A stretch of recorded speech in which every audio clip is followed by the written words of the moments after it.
Minsan naman, kapag nagsawa na sila doon sa damuhan, sa ilog naman sila pumupunta.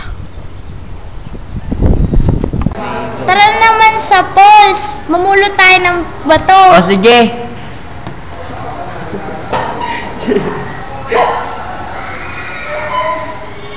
Tingnan mo, oh. May napulot na akong bato. Pwedeng pakita? Ayoko nga.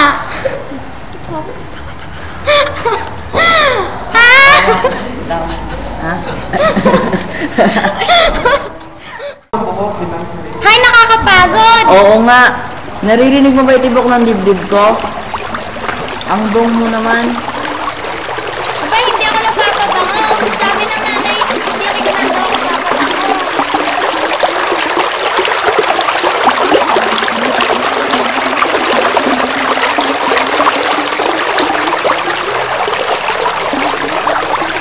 Teka, naririnig mo ba yung tibok ng dibdib ko?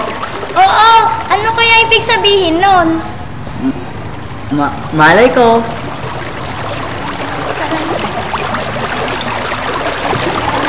Tara na nga.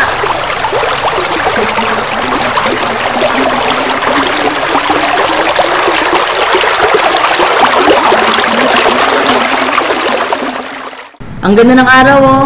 Parang may pintang dugo sa langit. Oo nga, bakit nga ba kulit dugo ang araw?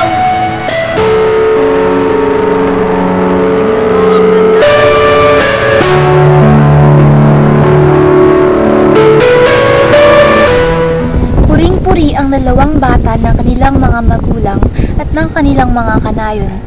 Naiinggit naman ang ibang bata na hindi nagkaroon ng pagkakataong makahalubilo sila. Talinong bata yata ang anak ko. Balang araw, magiging doktor yan. Siyempre, mana sa akin. Hintayin nyo na lang kapag nakagraduate ang anak ko ito. Sabi ang magiging pinakamayaman sa buong nayon. Matalinong bata din yata to. Baala sa nanay. Siguro pag laki nila, sila din ang magiging mag-asawa. Aba, lagi sila magkasama eh. Narinig ng dalawang bata ito at sila'y nagtaka.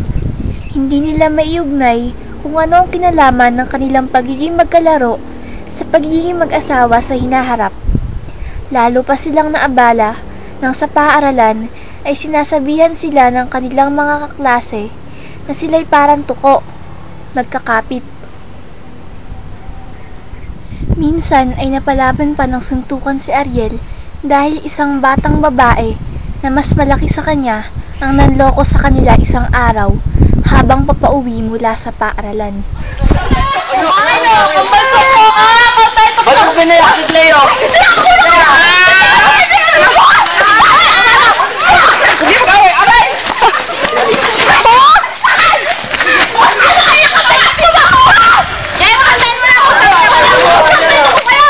May araw ka din! Pagpagin mo ito, pagpagin mo.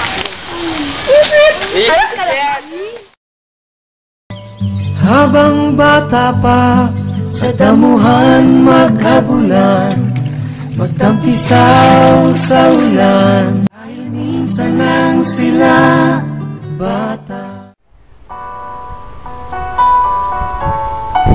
Namulaklak na, namunga, nalaglag, at napitas na ang bunga ng lahat ng puno. Dumaan na ang mahabang tag-araw, natuyo na ang damuhan, kaya sa ilog na ang kanilang naging tagpuan. Hindi pa rin nila maipaliwanag kung bakit kulay dugo ang palubog na araw. At sa wakas, namunga na ang siniguelas. At pinitas nila ang mga bubot at sinawsaw sa asin at nagtaka kung bakit sila'y naasiman. Nilalangin nila na maagang dumating ang tag-ulan dahil sabi ng lola nila, madaling bibintog at mahihinog ang bunga ng siniguelas kapag naulanan. Pagkaraan ng ilang araw, nakita na nga nila ang hinog na siniguelas. Pagkatapos niyon, dumaan pa ang pamumulaklak at pamumunga ng mga puno. Ang damuhan ay ilang beses nang natuyo at sinubulan. Sumisikat at lumulubog pa din ang araw at hindi pa din nag-iiba ang kulay ng araw kapag dapit hapon.